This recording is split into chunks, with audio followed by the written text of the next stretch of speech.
குறைந்த விலை நிறைந்த தரம் தங்கள் தேவைகள் அனைத்தும் ஒரே இடத்தில் ஜெயச்சந்திரன் டெக்ஸ்டைல்ஸ். எங்க அப்பா பேர்ல எதுவுமே இல்ல, எல்லாமே அம்மா பேர்ல தான் அவர் வாங்குவாரு. அம்மா தான் தெய்வம். நான் நண்டு குழம்பு வச்சா அப்பாவுக்கு பிடிக்கும். இதை தவிர வேற யாரு சமையலையும் பெருசா பாராட்டவே மாட்டார். அம்மா சமையல் தான் ரொம்ப பிடிக்கும். எங்க போனாலும் அம்மா சமையல் சாப்பிட வந்துருவாரு.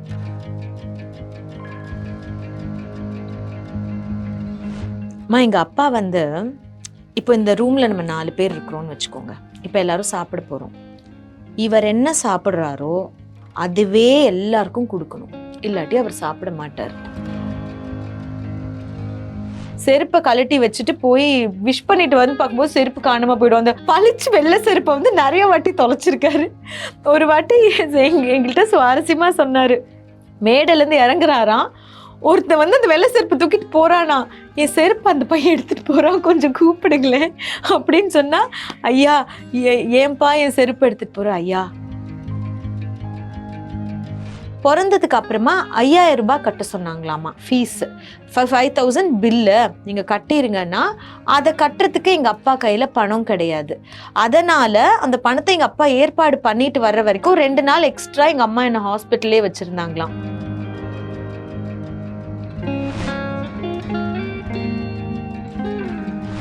அம்மாவை பத்தி நம்ம சொல்லியாகணும். அப்பாவுக்கு ஒரு பிக் சப்போர்ட்டா இவ்வளோ வருஷமா அம்மா கூட இருந்திருக்காங்க. அவங்க ரிலேஷன்ஷிப் எப்படி இருக்கும்? அவரே சொல்லியிருக்காரு, என்னோட நான் எல்லாம் சொத்து எல்லாமே அவ பேர்ல தான் இருக்குங்கிற மாதிரி சொல்லியிருக்காங்க. ஸோ அவங்க ரிலேஷன்ஷிப் உண்மையா சொன்னா நம்ப மாட்டீங்க, எங்க அப்பா பேர்ல எதுவுமே இல்லை, எல்லாமே அம்மா பேர்ல தான் அவர் வாங்குவாரு. அம்மா தான் தெய்வம் அப்படின்னு சொல்லுவாரு. அம்மாவும் அவர் என்ன கேட்டாலும் உடனே இன்ஸ்டண்டா கிடைக்கும். இன்ஸ்டண்டா இது செஞ்சு கொடு, அது செஞ்சு கொடு, அது செஞ்சு கொடு. அம்மா வந்து ஒரு ஃபுல் டைம் 100% ஹவுஸ் ஒய்ஃப்னா அது எங்க அம்மாவை தான் நான் சொல்லணும். She's lived all her life for அப்பா. அப்பாக்காக தான் அவங்க வாழ்க்கையே, அப்பாக்காக தான். அப்பாவோட ஹெல்த்தை பார்த்துக்கணும், அப்பாவோட ட்ரெஸ் அப்பாவுக்கு ட்ரெஸ் கூட அம்மா தான் எடுத்து வைக்கணும். இந்த ட்ரெஸ் அப்படின்னு எடுத்து வைக்கணும், பொட்டு சைடில் வச்சிடணும்.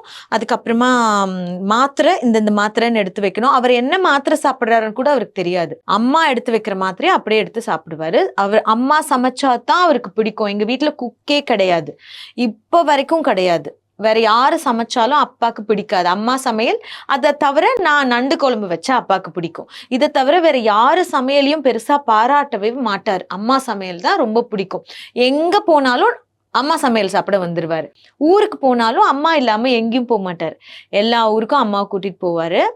அண்ட் கல்யாணத்துக்குலாம் போகும்போது இப்போ இருக்கிற ஜெனரேஷன்லாம் நான் பாக்குறேம்மா, கல்யாணத்துக்கு போனா அந்த ஹஸ்பண்ட் தனியா போறாரு, ஒய்ஃப் அவங்க ஃப்ரெண்ட்ஸுக்கு தனியா போறாங்க. ஆனா எங்க அம்மா அப்பா அந்த காலத்து ஆளுங்கல்ல, எந்த கல்யாண வீட்டுல நாங்க போகணுமா இருந்தாலும், யார் வந்து பத்திரிக்கை வச்சாலும் அப்பா அம்மா நான் தம்பி அவங்களெல்லாம் எங்களுக்கு தெரியுமோ தெரியாதோ நாங்கெல்லாம் ட்ரெஸ் பண்ணிட்டு சமத்தா போகணும். போய் போட்டோக்கு நின்றுட்டு வரணும். எல்லா கல்யாணத்துக்கும் நாங்கள் குடும்பத்தோட போவோம், எல்லார் வீட்டு ஃபங்க்ஷனுக்கும். இப்போ அதை யாரும் பண்றதே இல்லை. நானே பண்றது இல்லை. நான் என் குழந்தையில எல்லா கல்யாணத்துக்கும் கூட்டிட்டு போறேன்னா கிடையாது. பட் அப்பா வந்து அப்படித்தான் இருக்கணும், அதுதான் மரியாதை. அடுத்த நாள் எக்ஸாம், அதெல்லாம் நீ படிச்சுப்ப, வா போகணும் கல்யாணத்துக்கு அப்படின்னு சொல்லி அது மாதிரி எல்லாருக்கும் மரியாதை கொடுக்கணுங்கிறதுக்கு ரொம்ப ரொம்ப இம்பார்ட்டன்ஸ் தருவாங்க. ஒரு பெஸ்ட் பிஸ்னஸ் மேன், அதே மாதிரி ஒரு பெஸ்ட் ஹியூமன் பீயிங்கா அவர்கிட்ட பார்த்த ஒரு குவாலிட்டினா என்னவா இருக்கும்? எங்க அப்பா வந்து இப்போ இந்த ரூம்ல நம்ம 4 பேர் இருக்கிறோம்னு வச்சுக்கோங்க. இப்போ எல்லாரும் சாப்பிட போறோம். இவர் என்ன சாப்பிட்றாரோ அதுவே எல்லாருக்கும் கொடுக்கணும், இல்லாட்டி அவர் சாப்பிட மாட்டார். அது அவரோட நேச்சர். ஒருத்தரை பார்க்க வச்சு சாப்பிட்றது அவரால் பண்ணவே முடியாது. அது ஒர்க்கரா இருக்கட்டும், குக்கா இருக்கட்டும், டிரைவரா இருக்கட்டும். எங்க அம்மா வீட்டுல வந்து டிரைவரை வெளியில வச்சு சாப்பாடு கொடுக்கறதுலாம் கிடையாது. எங்க அப்பா கூட டைனிங் டேபிள்ல உட்காந்து சாப்பிடுவாங்க. ஸோ அந்த சாப்பாடு விஷயத்துல ஈக்குவாலிட்டி இருக்கணும். ஏன்னா ஒரு காலத்துல சாப்பாட்டுக்கு ரொம்ப கஷ்டப்பட்டிருக்காரு. அந்த ஒருவேளை மீல்ஸுக்கு வந்து அவ்வளோ கஷ்டப்பட்டிருக்காரு. அதனால எல்லாருக்கும் சாப்பாடு ஒரே மாதிரி இருக்கணும், எல்லாரும் தன்னோட உட்கார்ந்து சாப்பிடணும் அப்படிங்கிறதுல அவர் வந்து தட்ஸ் ஹிஸ் பாலிசி அப்படின்னே சொல்லலாம். அப்புறம் யாரா இருந்தாலும் டக்குன்னு தோல் மேல கை போட்டு பேசுவார். அவருக்கு அதுதான் பிடிக்கும். எல்லாரும் சமம். எங்களுக்கு சின்ன வயசுல இருந்தேமா ரிலிஜன், காஸ்ட் இது எதுவுமே எங்க அப்பா சொல்லி கொடுத்ததே கிடையாது. நான் எப்பவுமே சொல்லுவேன், இவங்க வந்து லோ காஸ்ட், இவங்களை வந்து ஆனாலும் நான் நல்லபடியா நடத்துவேன் இப்படின்னு சொன்னாலும் தப்பு. நீ எதுக்கு அவங்கள லோ காஸ்ட்னு சொல்ற? உனக்கு அந்த தாட் வர்றதே தப்பு இல்ல. எல்லாரும் ஒண்ணுதான், எல்லாரும் ஒரே மாதிரி தான், எல்லா மதங்களும் ஒண்ணுதான். இப்போ ஒரு எக்ஸாம்பிளுக்கு சொல்றேன். ஒரு வாட்டி நாங்கெல்லாம் டூர் போயிருந்தப்போ எங்க அப்பாவோட ஃப்ரெண்டு அப்படின்னு ஒரு முஸ்லிம் ஃப்ரெண்ட் வந்திருந்தார். அந்த முஸ்லிம் ஃப்ரெண்டு சொன்னாரு, நான் இந்த சாப்பாடு சாப்பிட மாட்டேன், இது வந்து ஹலாலா இல்லையான்னு தெரியல அப்படின்னு சொன்னார். ஸோ எங்க அப்பாவோட அந்த ஃப்ரெண்டு வந்து, எங்க அப்பா ரொம்ப ஒரு பெரியாரிஸ்ட் அப்படிங்கறனால, என்னது இது, வாட் இஸ் திஸ், ஹலால்லாம் ஒரு விஷயமா அப்படிங்கிற மாதிரி சொன்னோன்னே எங்க அப்பா கோவம் வந்துருச்சு. அவர் அதை நம்புறாரு. உனக்கு பிடிக்கலன்னா நீ ஃபாலோ பண்ணாத, அவருக்கு பிடிக்குது, அவர் அதை ஃபாலோ பண்றாரு, அதை ரெஸ்பெக்ட் பண்ணணும். ஸோ இல்ல அப்படின்னு பொதுப்படையா சொல்றது கிடையாது. அவங்க எதை ஃபாலோ பண்றாங்களோ அதை ரெஸ்பெக்ட் பண்ணக்கூடிய ஒரு நபரா தான் எப்பவுமே இருந்தார். அதே மாதிரி அவருக்கு இருந்த ஒரு கேரக்டர் என்கிட்டயும் இருக்கு, நான் அதை மெயின்டைன் பண்ணி கொண்டு வரேன். அப்படி ஏதாச்சும் ஒன்று இருக்கா? அவர் வந்து என்னோட நான் தமிழ் ஸ்கூல்ல படிக்கல, என்ன ஹிந்தி தான் படிக்க வச்சார் அப்பா. இங்கிலீஷ் ஹிந்தி, ஏன்னா இன்னொரு லாங்குவேஜ் தெரியணும், நீ டெல்லி வரைக்கும் போய் ஷைன் ஆகணும் அப்படின்னு ஹிந்தி படிக்க வச்சாரு. என் தமிழ் மொத்தமா எங்க அப்பா கிட்ட இருந்து வந்த தமிழ் தான். அந்த அளவுக்கு அழகான தமிழ் எனக்கு இருக்காங்கிறது எனக்கு தெரியாது. ஆனா எனக்கு தமிழ் கற்றுக் கொடுத்த ஆசான் என்னோட அப்பா தான். இதை தவிர அவரை மாதிரியே இழுத்து போட்டு எல்லா வேலையுமே பார்க்கறதும் நான் செய்வேன். Extremely workaholic. நானும் சரி, என் தம்பியும் சரி, அந்த விஷயத்துல எங்க அப்பா மாதிரி. ஒரு நாள் லீவ் எடுத்தோன்றது கிடையாது. எங்கேயாவது லீவ் போனாலும், ஒரு படத்துக்கு போனாலும் வேலை மைண்ட்ல ஓடிக்கிட்டே இருக்கும், அந்த வேலையை பார்த்து முடிக்கணும்.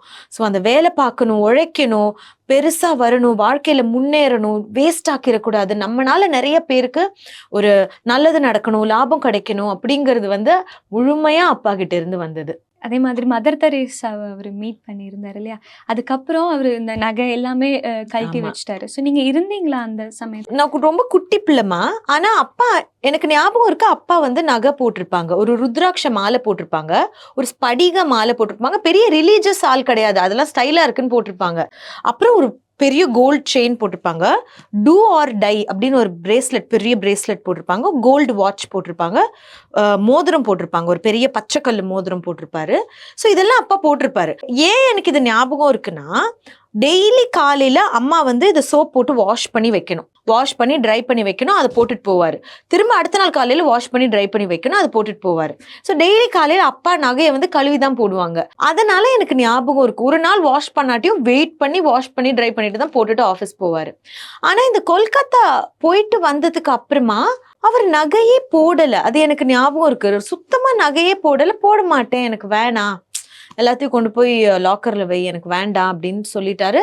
அப்புறம் கடைசி வரைக்குமே போடல. அவரோட வாட்சும் போட மாட்டாரு, எதுவுமே. அந்த கை வந்து ஃப்ரீயா இருக்கணும், அவருக்கு எதுவுமே இருக்கக்கூடாது கையில, கழுத்துலயும் செயின் எதுவுமே போடல. அதனால சொன்னேன், அப்பாவுக்கு எதுவுமே வாங்கி தர முடியாதுமா. அந்த வெள்ளை கதர், அதுவும் காதில தான் வாங்குவாங்க, கதர் சட்டை, கதர் வேஷ்டி, கதர் துண்டு, சந்தனம் போட்டு, குங்குமம் போட்டு, ரப்பர் செருப்பு காலில். நாங்களும் நிறைய நாள் சொல்லியிருக்கோம், அப்பா நீங்கள் வந்து ஷூஸ் போடுங்க, ஏன்னா டயபெட்டிஸ் இருக்கு, காலில் அடிபற்றக்கூடாது, ஷூஸ் போடுங்க. அதே ரப்பர் செருப்பு தான் முன்னாடி. அவருக்கு வந்து ஃபுல் ஒயிட் கலர்ல ரப்பர் செருப்பு. அது முன்னாடி கிடைச்சது ஒரு பிராண்ட்ல, அப்புறம் அது கிடைக்காம போயிடுச்சு, அவங்க மேனுஃபேக்சர் பண்றதே நிறுத்திட்டாங்க, இதெல்லாம் யாரும் போட மாட்டேங்கிறாங்கன்னு. அப்புறம் நாங்க இன்னொரு பிராண்ட்ல இப்ப வாங்கி கொடுத்தோம், அதே தான். 2 ஜோடி வச்சிருப்பாரு, ஒரு நாள் போடுவாரு, அடுத்த நாள் அதை வாஷ் பண்ணி வைக்கணும், இன்னொரு ஜோடி போட்டுட்டு போவாரு. அந்த ஒயிட் செருப்பு தவிர வேற எதுவும் போட மாட்டார்.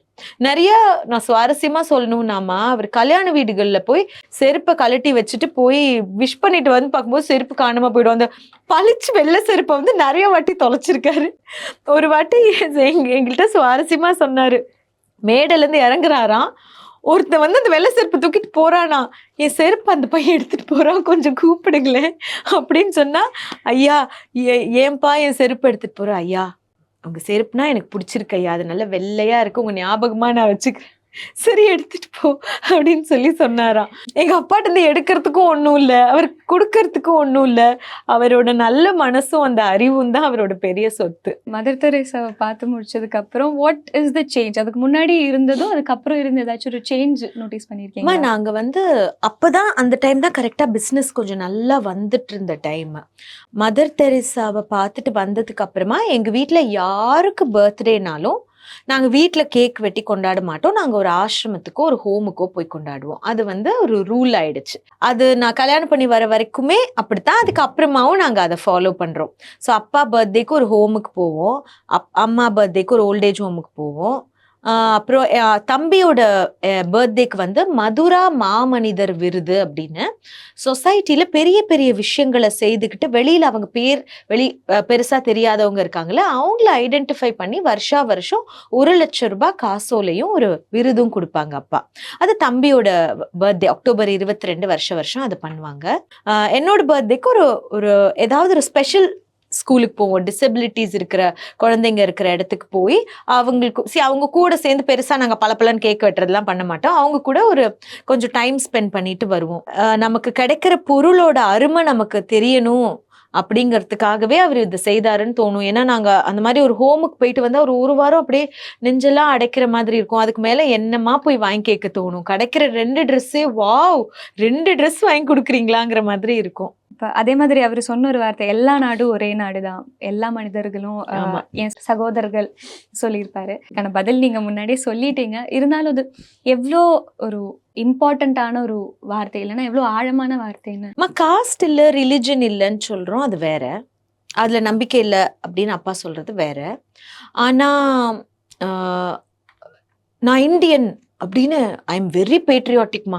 அது எத்தனையோ வெளிநாடுகள்ல வந்து எனக்கு வேலை செய்யறதுக்கு வாய்ப்பு கிடைச்சும் நான் போகல, என்னோட நாட்டில தான் இருப்பேன். ஏன்னா நான் படிச்ச எஜுகேஷனல் சைக்காலஜிக்கு வந்து கனடால எல்லாம் பெரிய சம்பளமும் பெரிய வாய்ப்புகளும் இருக்கு. ஆனா என்னோட நாட்டுக்கு தான் இது தேவை, நான் இங்கதான் இருப்பேன் அப்படின்னா அதுல அவருக்கு பெருமை. ஆனா நீ ஏன் இந்தியன்னு சொல்ற? எல்லா கண்ட்ரீஸும் ஒண்ணுதான், எல்லா கண்ட்ரீஸ்லயும் நமக்கு சொந்தங்கள் இருக்கு. நான் என்னைக்கு ஏன் நாட்டை பெருசா தூக்கி பிடிக்கிறனோ மற்ற நாட்டுக்கார மேல எனக்கு பாசம் குறைஞ்சிரும். அப்படி இருக்கிறனாலதான் இன்னைக்கு நிறைய யுத்தங்கள் எல்லாம் நடக்குது. அதனால உலகத்துல எல்லாரும் நமக்கு தேவை, எல்லாரும் நம்ம சொந்தம்னு நினைக்கணும் அப்படின்னு தான் சொல்லுவாரு. கனியன் பூங்குன்றனார்னு world conference and exhibition centre ஈசிஆர்ல ஆரம்பிக்கணும்னு சொல்லியிருக்காரு. அந்த வேலையெல்லாம் எப்படி போயிட்டு இருக்கு? அது அவர் கடைசியா ஆசைப்பட்ட விஷயமா? 2-3 விஷயம் டூரிசம் டிபார்ட்மெண்ட்டோட அவர் பண்ணணும்னு ஆசை. அதுல ஒண்ணு வந்து இந்த தமிழ்நாடு டூரிசம் அவார்ட்ஸ். அது கிட்டத்தட்ட 6 வருடங்கள் அப்பா பிரைவேட்டா அவரே எடுத்து பண்ணி இந்த டூரிசம் ஃபீல்டுல நல்லா செய்துட்டு இருக்கிறவங்களை ஐடென்டிஃபை பண்ணி ஹோட்டல்ஸ், ஏஜென்ட்ஸ் இந்த மாதிரி ஐடென்டிஃபை பண்ணி அவங்களுக்கு அப்பா தன் செலவுல அவார்டு கொடுத்து ப்ரோக்ராம் நடத்திட்டு இருந்தாங்க. ஸோ இதை ஒரு ப்ரப்போசலா கவர்மெண்ட்டுக்கு கொடுத்து இதை நீங்க தயவு செஞ்சு பண்ணுங்க, அப்ப டூரிசம் நல்லா வளரும் அப்படின்னு சொன்னனால போன வருஷத்துல இருந்து இந்த கவர்மெண்ட் எடுத்து பண்றாங்க. இந்த வருஷம் கூட இந்த 20th நவம்பருக்கு முன்னாடி இந்த ப்ரோக்ராம் கிராண்டா நடந்தது. ஸோ அது அப்பாவோட ஒரு விஷன் தான், அது கவர்மெண்ட் இப்ப பண்ணிட்டு இருக்கிறாங்க. ஈசிஆர்ல இருக்கிற நிறைய ட்ரஸ்ட்க்கு எம்டி ஸ்பேசஸ் நிறைய ஈசிஆர்ல இருக்கு. ஸோ அங்க வந்து ஒரு பெரிய கன்வென்ஷன் சென்டர் கனியன் பூங்குன்றனார் பேர்ல ஆரம்பிக்கணும் அப்படிங்கிறது வந்து அப்பாவோட ஆசை. ஸோ அந்த ப்ரப்போசலையும் கவர்மெண்ட்டுக்கு கொடுத்திருந்தாங்க. பட் கவர்மெண்ட் சொன்னாங்க ஆல்ரெடி ஒரு கன்வென்ஷன் சென்டருக்கான வேலைகள் இப்ப நடந்துகிட்டு இருக்கு. ஸோ அது ஆல்மோஸ்ட் அந்த கனவு நிறைவேறின மாதிரி தான் என் கணக்குக்கு. ஆனா கனியன் பூங்குன்றனார் யாருன்னே நிறைய பேருக்கு தெரியாம இருந்தது. அவரோட ஊரை வந்து அப்பா தேடி போய் அங்க வந்து ஒரு மெமோரியல் எழுப்புறதுக்கு வந்து கண்டிப்பா உதவியா இருந்தாரு அப்படிங்கிறது வந்து எங்களுக்கே ரொம்ப பெருமைக்குரிய ஒரு விஷயம். யாதும் ஊரே யாவரும் கேளீர் அப்படிங்கிற ஒரு அழகான விஷயத்த வந்து கனியன் பூங்குன்றனார் தான் அந்த உலகத்துக்கு சொன்னது. ஸோ அவர் யாருன்னே தெரியாம இருக்கும்போது அப்பா வந்து அவரை தேடி போனது, அவர் ஊரை தேடி போனது, அங்க ஒரு மெமோரியல் அமைக்கணும்னு நினைச்சதே வந்து எனக்கு தெரிஞ்சு அவரோட கனவு அங்கேயும் நிறைவேறி இருக்கு அப்படின்னு தான் நான் நினைக்கிறேன். அவர் பேசினேன், நிறைய வீடியோஸ் பார்த்துருக்கேன் அவர் பேசியிருக்கிறது. அவர் ஒரு பேட்டியில சொல்லியிருந்தாரு, நான் என் மகளை கொல்ல பார்த்தேன், பட் இப்போ அவ டாக்டர் சரண்யா ஜெயக்குமாரா இருக்கா. ரொம்ப பெருமையா பேசியிருந்தாரு. What do you feel? எனக்கு தெரியலம்மா, அப்பா நிறைய இன்டர்வியூஸ்ல அது சொல்லியிருக்காங்க. ஒரு காலத்துல வந்து அம்மாக்கும் அப்பாக்கும் கல்யாணம் ஆனதே லேட், வெரி லேட் மேரேஜ். அப்பாவுக்கு கிட்டத்தட்ட நான் நினைக்கிறேன் 33 வயசு கல்யாணம் ஆகும்போது, 33 வயசு கல்யாணம் ஆகும்போதே. அம்மா வந்து பிரெக்னெண்டா இருக்கும்போது அம்மாவுமே ஏஜ்ட், அந்த கணக்குக்கு வந்து ஏஜ்டு. அப்போ கிட்டத்தட்ட 30 வயசு அப்படிங்கிறப்போ டாக்டர்ஸ் வந்து இந்த குழந்தைய வந்து நீங்கள் அபார்ட் பண்ணிட்டீங்கன்னா அப்புறம் குழந்தை கிடைக்கிறது கஷ்டமாக இருக்கும் அப்படின்னா, நான் இப்போ நிறைய சைல்ட் ரைட்ஸோட ஒர்க் பண்றதுனால நான் என்ன நினைக்கிறேன், இவ்வளோ ப்ரெஷியஸா லேட் கல்யாணம் நடந்தாலும் நேச்சுரலா கன்சீவ் ஆன ஒரு குழந்தைய அழிக்கணும்னு நினைக்கிற அளவுக்கு ஒரு வறுமை எங்க அப்பாவுக்கு இருந்திருக்கு. ஆனா அதுக்கு அப்புறமா எத்தனையோ பேரோட டெலிவரிக்கு எங்க அப்பா வந்து காசு கொடுத்தாரு. எத்தனையோ பேரோட பிரெக்னன்சி கேருக்கு வந்து எங்க அப்பா காசு கொடுத்து ஹெல்ப் பண்ணாரு. எனக்கு அது ஒரு ரொம்ப பெரிய பெருமை அப்படின்னு தான் நான் நினைக்கிறேன். அப்படி ஒரு வறுமையில இருந்து ஒருத்தர் இவ்வளோ பெருசா வளர்ந்தாரு அப்படிங்கிறது அவர் நல்லது செய்யணும்னு நினைச்சிருக்காரு. அண்ட் அப்பா நல்லது செய்யணும்னு நினைக்கிற ஒரு விஷயத்துக்கு பின்னாலேயும் அவர் எக்ஸ்பீரியன்ஸ் பண்ண கஷ்டம் இருக்கு. அவருக்கு படிப்பு கிடைக்கல, படிப்பு கொடுத்தாரு. அவருக்கு வந்து குட்டி குட்டி பிஸ்னஸ் ஸ்டார்ட் பண்றதுக்கு யாரும் அப்ப காசு கொடுக்கல. ஆனா அவர் நிறைய ஸ்டார்ட் அப்க்கு வந்து ஃபண்ட் பண்ணியிருக்காரு, காசு கொடுத்துருக்காரு. நிறைய லேடிஸ்க்கு வந்து டியூரிங் டெலிவரி அவங்களோட எக்ஸ்பென்சஸ்க்கு ஹெல்ப் பண்ணியிருக்காரு. அது மட்டும் இல்லைம்மா, நான் டியூரிங் பிரெக்னன்சி எங்கள் அம்மாவோட பிரெக்னன்சி வேற. ஆனால் இசபெல் ஹாஸ்பிட்டலில் 87 நான் பிறந்ததுக்கு அப்புறமா சி செக்ஷன் பேபி பிறந்ததுக்கு அப்புறமா 5000 ரூபாய் கட்ட சொன்னாங்களாமா ஃபீஸ். 5000 பில்லு நீங்கள் கட்டிருங்கன்னா அதை கட்டுறதுக்கு எங்கள் அப்பா கையில் பணம் கிடையாது. அதனால் அந்த பணத்தை எங்கள் அப்பா ஏற்பாடு பண்ணிட்டு வர்ற வரைக்கும் 2 நாள் எக்ஸ்ட்ரா எங்கள் அம்மா என்னை ஹாஸ்பிட்டல்லே வச்சுருந்தாங்களாம். ஸோ அப்படி இருக்கும் பட்சத்தில் அவர் என்கிட்ட எப்போவுமே சொல்கிறது வந்து, ஒரு தாய் வந்து அவ குழந்தைய வளர்க்கறதுக்கான பணம் அவளுக்கு இருக்கணும். குழந்தையில வந்து பசி பட்டினியோட பாக்குறத விட ஒரு கொடுமை ஒரு தாய்க்கு இருக்கா சொல்லுங்க? அந்த நிலைமை வரக்கூடாது. அது நம்ம நிறைய பேருக்கு உதவணும். வெறும் மீனை கொடுக்க கூடாது, தூண்டில கொடுக்கணும். எங்க ஆபீஸ்ல நிறைய லேடிஸ் வேலை பாக்குறாங்க. எங்க அப்பா ஆபீஸ்ல ரொம்ப படிச்சவங்கள தான் வேலைக்கு வச்சிருப்பேன் அப்படிலாம் கிடையாது. 12th ஸ்டாண்டர்ட் படிச்சிருந்தாலும் எங்க அப்பா வேலை கொடுப்பாரு. டிசபிலிட்டி இருந்தாலும் வேலை கொடுப்பாரு. ஒரு காலத்துல வந்து கிட்டத்தட்ட 4 விஷுவலி சேலஞ்ச்டு ஸ்டாஃப் எங்க கிட்ட இருந்தாங்க. ஸோ அவங்க எல்லா வேலையும் பார்ப்பாங்க. அந்த அளவுக்கு அவங்களை ட்ரெயின் பண்ணி அவங்களுக்கு வேலை கொடுத்தாரு. புகாரி அவர்களும் விகேடி பேலன்ஸ் அவங்களுக்குள்ள இருக்கிற ரிலேஷன், அந்த மாதிரி ஃப்ரெண்ட்ஷிப் எல்லாமா எங்க போய் பாக்குறதுன்னே எனக்கு சொல்ல தெரியல. அப்பாவுக்கும் புகாரி அங்கிளுக்கும் வந்து கிட்டத்தட்ட 40 வருடங்களுக்கு மேல் இருக்கக்கூடிய நட்பு. MKM குழுமம் திருநெல்வேலியில ரொம்ப பெரிய ஃபேமிலி. அந்த காலத்துல இருந்தே நிறைய பிஸ்னஸஸ் பண்றவங்க. அவங்க வந்து அப்பா இருந்த அதே மேன்ஷன்ல மேல் ஃப்ளோர் ரூம் நம்பர் 10. அப்பா வந்து கீழே அந்த அளவுக்கு நல்ல ரூம் கிடையாது, கிச்சன் பக்கத்துல ஒரு குட்டி ரூம். ஆனா 2 பேரும் ரொம்ப ஃப்ரெண்ட்ஸ்னா எங்க அப்பாவுக்கு அவர் நிறைய நாட்கள் சாப்பாடு வாங்கி கொடுத்துருக்கிறாரு, ட்ரெஸ் வாங்கி கொடுத்துருக்கிறாரு. அப்பாவுக்கு ஒரு பெரிய மாரல் சப்போர்ட்டா இருந்திருக்கிறாரு. அப்பாவுக்கு பொண்ணு தேடினது வரைக்கும் புகாரி அங்கிள் பண்ணியிருக்காரு. பட் இது எல்லா ஃப்ரெண்ட்ஸும் பண்றது தான். ஆனா யாருனே தெரியாத ஒரு காலகட்டம் இருந்தப்போ கூட எங்க அப்பா மயங்கி விழுந்த நிலையில ரூம்ல இருந்தப்போ புகாரி அங்கிளும் அவரோட பிரதர்ஸ் தான் எங்க அப்பாவை கொண்டு போய் ஹாஸ்பிட்டல் அட்மிட் பண்ணி ஹெவி ஜாண்டிஸ்ல யாரு எங்க இருக்காருன்னே தெரியாம எங்க அப்பா மயங்கி கிடந்திருக்காரு. அப்ப ஜாண்டிஸ்ல இருந்தவர் அவர் தான் கூட்டிட்டு போய் செலவு பண்ணி காப்பாத்தினாரு.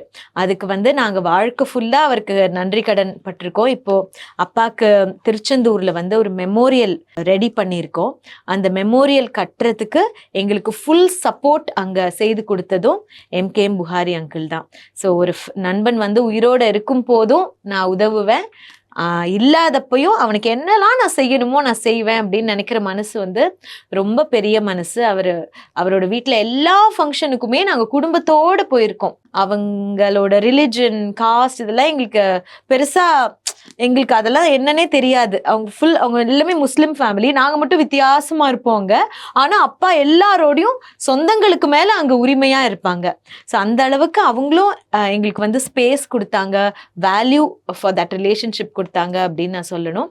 அவங்களோட சில்ட்ரன் இப்ப எல்லாருமே அடுத்த ஜெனரேஷனா நாங்க எல்லாருமே ஃப்ரெண்ட்ஸா இருக்கோம். Thank you so much ma'am. இவ்வளோ நேரம் எங்க கூட டைம் ஸ்பெண்ட் பண்ணி இவ்வளோ விஷயங்கள் ஷேர் பண்ணது ரொம்ப ரொம்ப கேட்கறதுக்கு நல்லா இருக்கு. நிறைய விஷயங்கள்லாம் கேட்கறதுக்கு. ஸோ தேங்க்யூம்மா. எங்க அப்பா வந்து எனக்கு நிறைய நல்ல நினைவுகளை கொடுத்துருக்காங்க. அந்த நினைவுகள் வந்து என் வாழ்க்கை ஃபுல்லா நான் ஹாப்பியா அதை வந்து செரிஷ் பண்றதுக்கு இந்த மாதிரி சின்ன சின்ன இன்டர்வியூஸும் எனக்கு ஹெல்ப் பண்ணியிருக்கு. Thank you so much. அப்பா இன்னைக்கு இல்லைனாலும் அவரோட வார்த்தைகள் நிறைய பேரோட வாழ்க்கைய மாத்திருக்கு. அப்பாவோட வார்த்தைகளை உங்களை மாதிரி பிரசன்ட் மீடியா தான் எல்லாருக்கும் எடுத்துட்டு போய் சொன்னாங்க. அதுக்காகவும் பெரிய நன்றி.